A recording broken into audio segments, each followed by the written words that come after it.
स्मितज्योत्स्नाजालं तव वदनचन्द्रस्य पिबता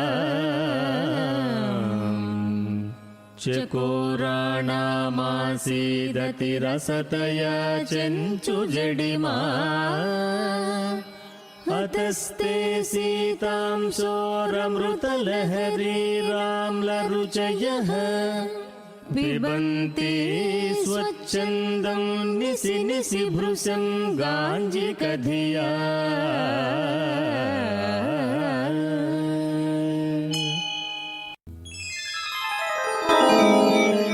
32వ అధ్యాయం. నవనారాయణులే నవనాథులు. నవనాథుల జననం. శ్రీపాదుల దివ్య పాదాలకు నమస్కరించిన తరువాత నేను వారిని నవనాథుల గురించి ప్రశ్నించాను. నవనాథుల పేరు వినగానే ప్రభువు కన్నులలో చాలా ఆనందం కనిపించింది. నాయనలారా, నవనాథులని స్మరిస్తేనే చాలు, అన్ని రకాలైన శుభాలు కలుగుతాయి. నవనాథులని స్మరించిన భక్తులపై దత్తుల అనుగ్రహం తప్పక ఉంటుంది అంటూ వారి వృత్తాంతాన్ని చెప్పటం ప్రారంభించారు. ఋషభ చక్రవర్తికి 9 పుత్రులు ఉన్నారు. అందులో 9 మంది నారాయణాంశతో జన్మించారు. వీరిని నవనారాయణులు అని అంటారు. వీరు వరుసగా కవి, హరి, అంతరిక్షుడు, ప్రబుద్ధుడు, పిప్పలాయనుడు, అవిర్హోత్రుడు, ద్రుమీలుడు, చమనుడు, కరభాజనుడు. వీరంతా అవధూత స్థితిలో ఉండే సిద్ధపురుషులు. నా ఆజ్ఞ మేరకు కృష్ణావతారంలో వారు చేసిన వాగ్దానాన్ని నిలబెట్టుకోవడానికి, ధర్మ సంస్థాపన కార్యాలు చేపట్టడానికి వీరే నవనాథులుగా జన్మించారు.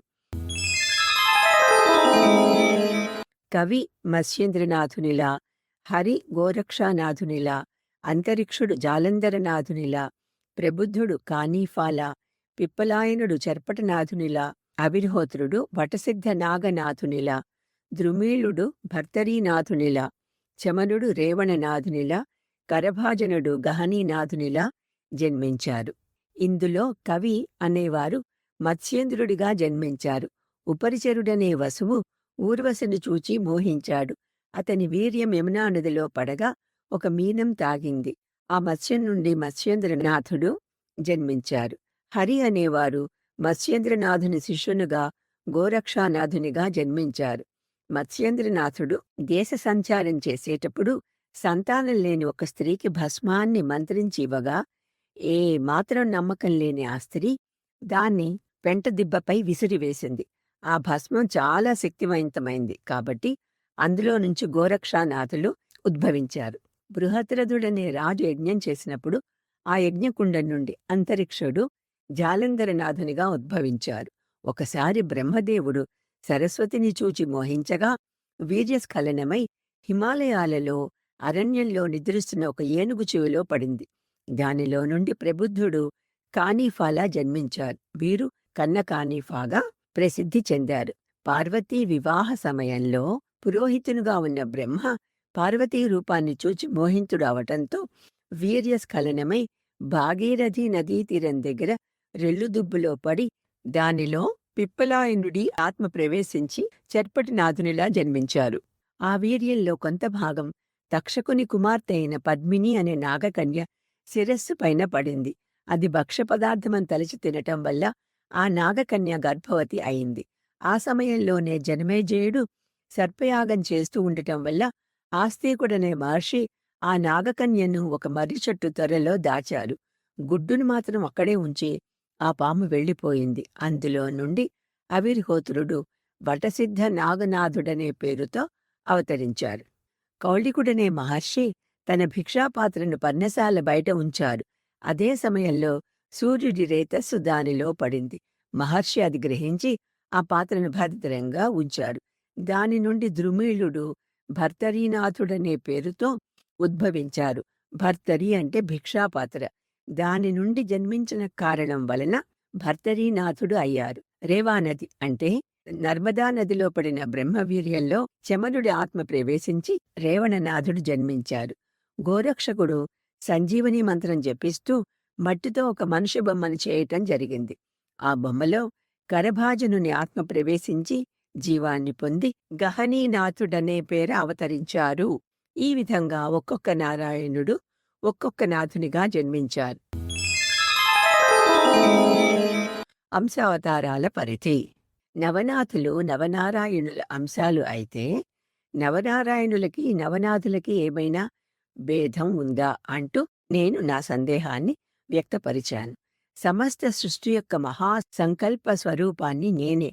మిగిలిన దేవీ దేవతా సంకల్పాలు నా మహాసంకల్పంలోని అంశమాత్రాలే. వారికి పరిమితమైన స్వేచ్ఛ మాత్రమే ఉంటుంది అని చెప్తూ దానికి ఉదాహరణని ఇస్తూ ఈ విధంగా చెప్పారు.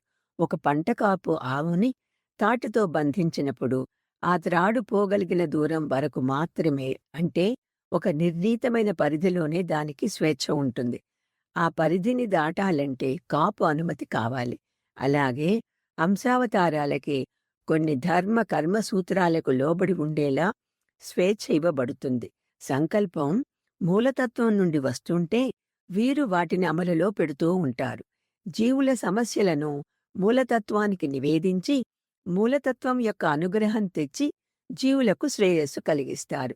మానవులకున్నట్లు అంశావతారాలకు రాగద్వేషాలు, అహంకారం వంటి దుర్గుణాలు లేకపోవటం వల్ల మూలతత్వం ఏ ఏ పనులను చేయగలదో అంశావతారాలు కూడా ఆ పనులను చేయగలుగుతారు. అందువల్ల జీవులకు సంబంధించినంత వరకు అంశావతారాలకు పూర్ణావతారాలకు ఎటువంటి భేదమూ లేదు అని చెప్పి నా సందేహం తీర్చారు. తరువాత భవిష్యత్తులో సాయిబాబా అనే పేరుతో తమ సమర్థ సద్గురు రూపం రానున్నది అని, ఇంద్రియ వృత్తులను శాంతింపచేసేదే సాయితత్వమని, ఆ తత్వం వారిలో సాయుజ్య స్థితిలో ఉందని శ్రీపాదులు తెలిపారు. శ్రీపాదరాజం శరణం ప్రపద్యే. అవిశ్రాంతం ప్రత్యుర్గుణగణకథామ్రేడన జపా జపా పుష్పచ్ఛాయా తవ జనని జిహ్వ జయతి సాయదగ్రాసీనాయాః స్ఫటికదృశదచ్చచ్చ విమయీ సరస్వత్యా మూర్తిః పరిణమతి మాణిక్యవపుషా.